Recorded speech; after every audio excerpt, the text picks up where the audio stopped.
Good morning, students. Today we have a very interesting story that is The Necklace by Geeta Maupassant. Actually, many people have tendency to show off the things that they possess. Is it the right thing to do? Well, I don't think so. Money is very essential to live a comfortable life. But when our needs exceed what we have, that is the right time to think. So, this story tells a very strong message regarding this that what we have, we should be satisfied in that only. So, let's understand the chapter. So, students, as I have told you, but when our needs exceed our necessities, it's time to rethink. And that is the crux of this story, The Necklace. So, we shall read about it. This is the story The Necklace, written by Geeta Maupassant. Let's understand about the writer first. Full name Henry Rene Albert Guy de Maupassant, born on 5 August 1850, died on 6 July 1893. He was a French writer, remembered as a master of the short story form and as a representative of the naturalist school of writers, who depicted human lives and destinies and social forces in disillusioned and often pessimistic terms. He wrote some 300 short stories, 6 novels, 3 travel books, and 1 volume of verse. He was also very famous as 19th century French author and, as I have told you, master of short stories and pessimistic terms, which are often the topic for his writings. So let's understand the story. So basically, the story revolves around a selfish lady named Mathilde. She is unsatisfied with her life as she wants a rich husband, but because she belongs to a family of clerks and her family is unable to give dowry, she is married to a clerk. She borrows a necklace from her friend and goes to a party. What happens next proves to be a lesson for the unhappy lady. So let's begin with the chapter understanding line by line description. The necklace, chapter 7. Matilda is invited to a great party, that is, grand party, VIP party. She has a beautiful dress but no jewelry. As I have told you, she was born in a poor family. She borrows a necklace from a friend and loses it. What happened then? So we will read out in this story. She was one of those pretty young ladies born as if through an error of destiny into a family of clerks. She had no dowry, no hopes, no means of becoming known, loved, and married by a man either rich or distinguished. So, this character in the story thinks herself to be very beautiful, and she was young, pretty, but she was born as if through an error of destiny, means she was born in a poor family by the fault. She believed that. Into a family of clerks, so she was born in lower middle class family. She had no dowry, and that's why she was having no dowry to give. She had no hopes, no means of becoming known, loved and married by a man either rich or distinguished. Neither she was having any hope that she would be married into a very rich family. And she allowed herself to marry a petty clerk in the office of Board of Education. And last, she was married to a clerk who was a clerk in the Board of Education. So she was simple, but she was unhappy. She was having very simple life, but she was unhappy. Why? Because she always dreamt of becoming rich, and she always possessed herself like beautiful with expensive jewelry, clothes. She always dream about all these things. She suffered. She suffered incessantly, feeling herself born for all delicacies and luxuries. Actually, as I have told you, she was always dreaming about living a luxurious life. She suffered from the poverty of her apartment. The shabby walls and the worn chairs, all these things tortured and angered her. Because she always having that desire to live luxurious life. That's why she was always unhappy. And that's why poor furniture, shabby walls of the apartment, these all things were troubling her all the time. Means she was not happy in her present state. And when she seated herself for dinner opposite her husband, who uncovered the tureen with a delighted air, saying, "Oh, the good pot pie! I know nothing better than that," she would think of elegant dinners.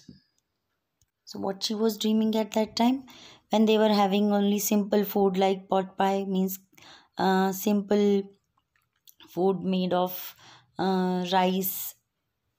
So, when they were having simple food, and the husband was opening the lid of the dishes by saying that, "Oh, wonderful." So, that time she was dreaming of having luxurious dinner.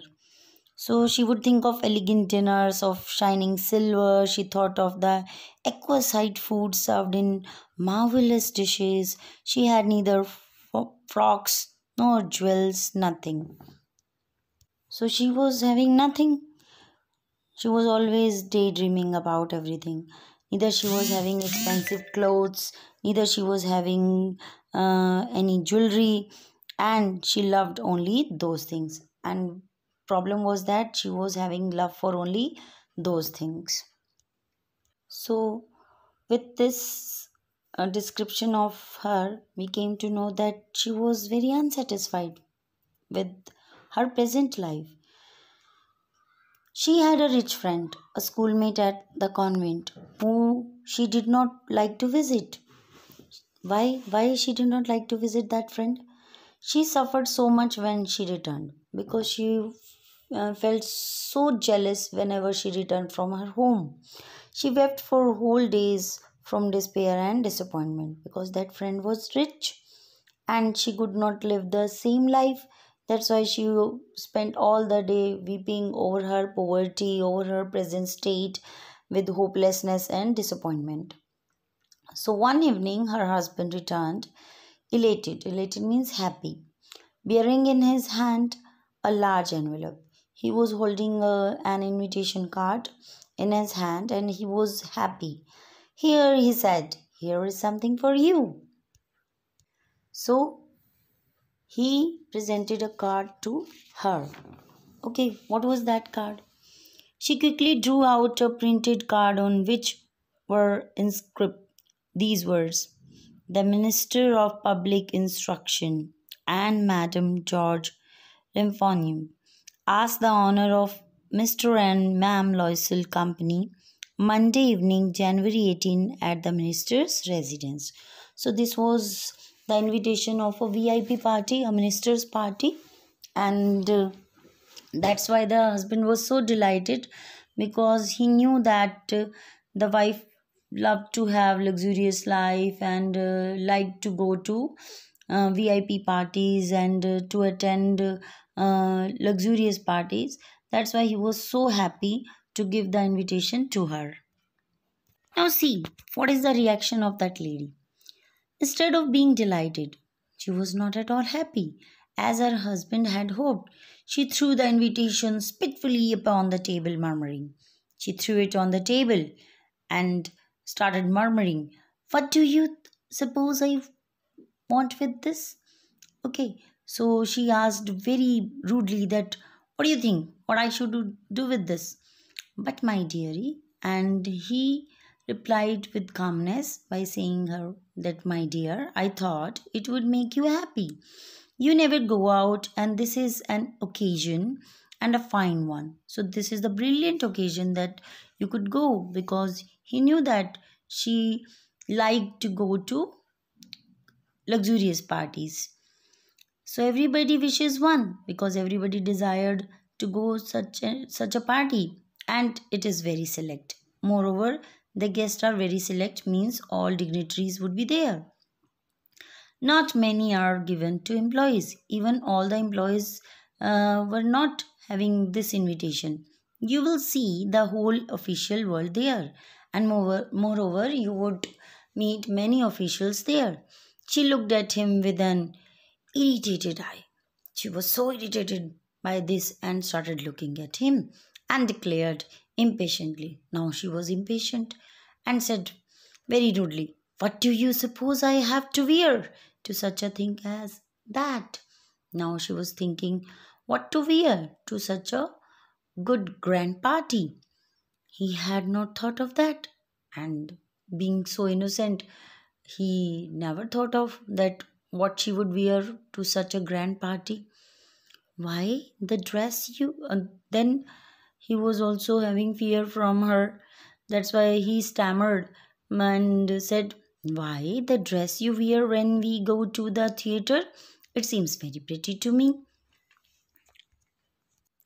So he started convincing her by saying that the dress you always wear when you go with me to any movie, that really is very nice.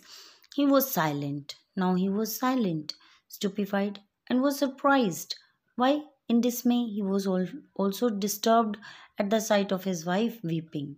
He stammered again. "What is the matter? What is the matter?" He again asked her what was the matter, why she was crying.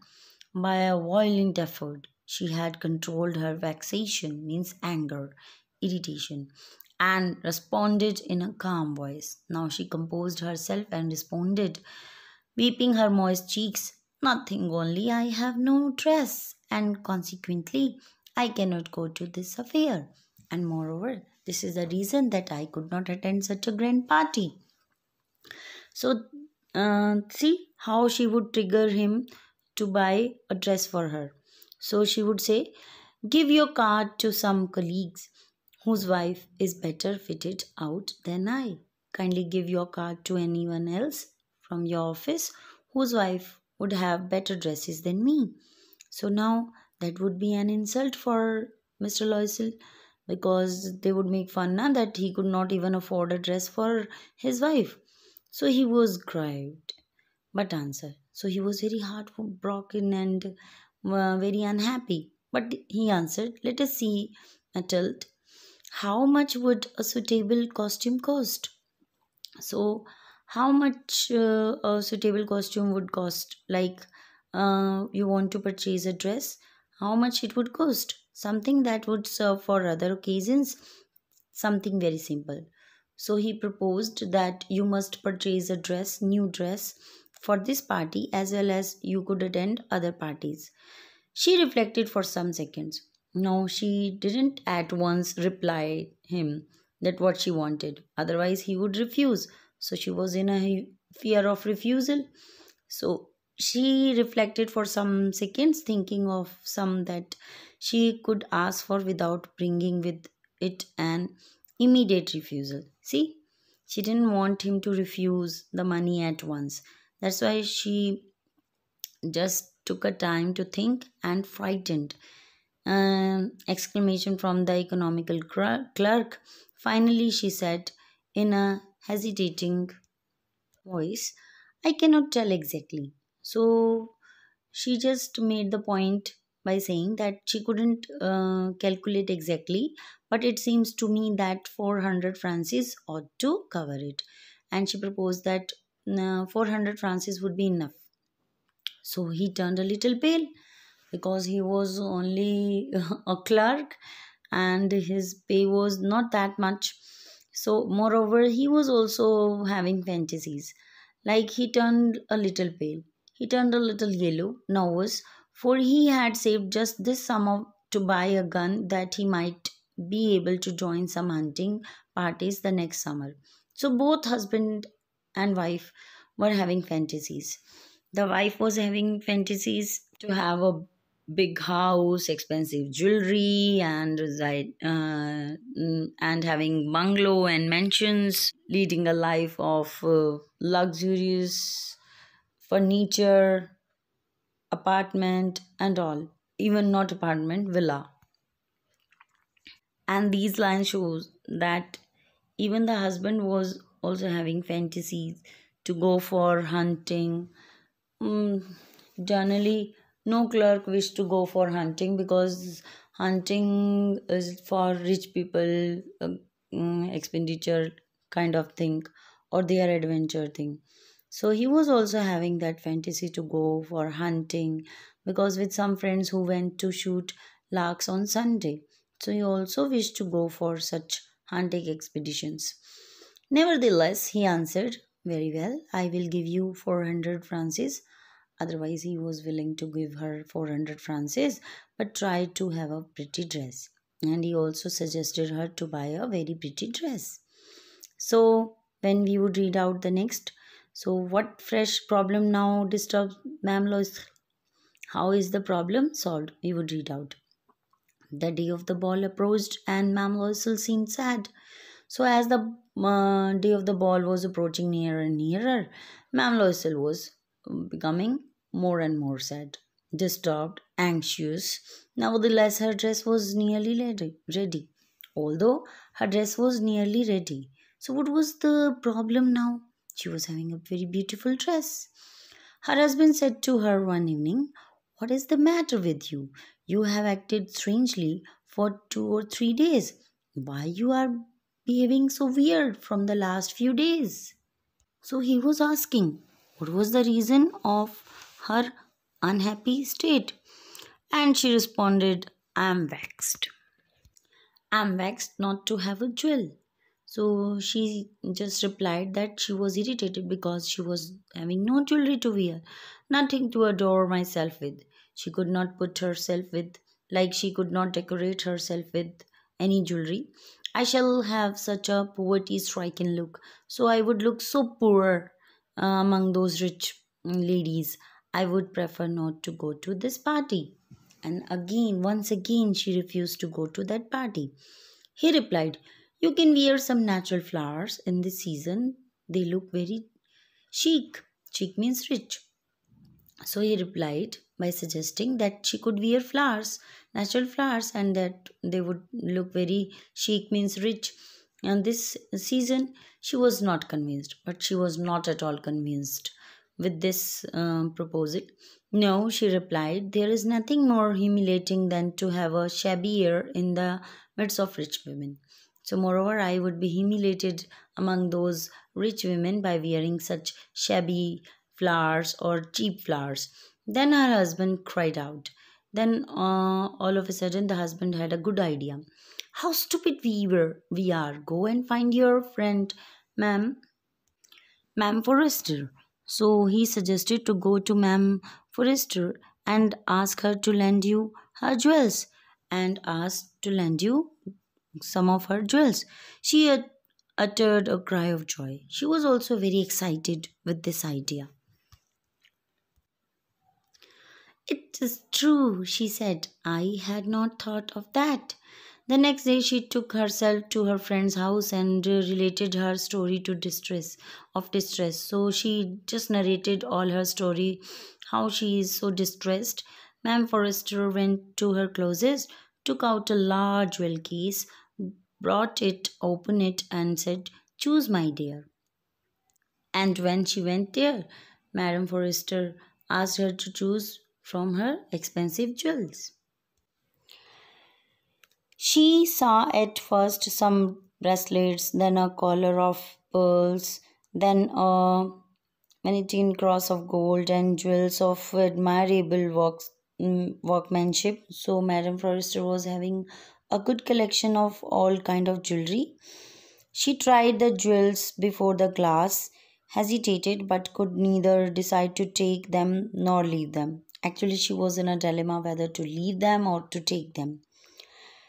So, what happened then? Then she asked, have you nothing more? Then she asked, do you have more collection? Why, yes, look for yourself. I do not know what will please you. He said, yes, of course I do have. So you have to choose because I really don't know what you are looking for.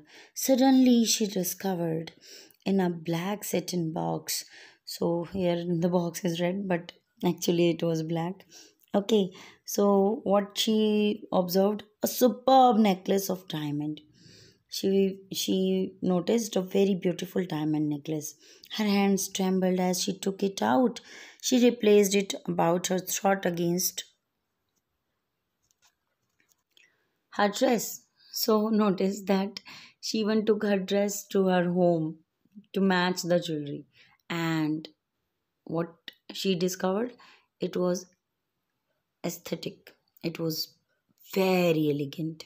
Then she asked in a hesitating voice, full of anxiety, although she was having tension, could you lend me this? Only this?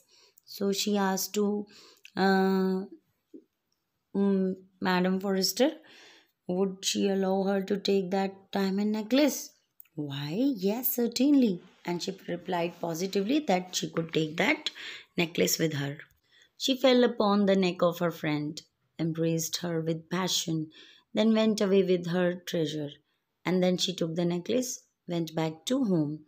The day of the ball arrived. Mam Loisel was a great success. So when the actual day arrived of that grand party, so she was admired by everyone because she was looking so pretty that day.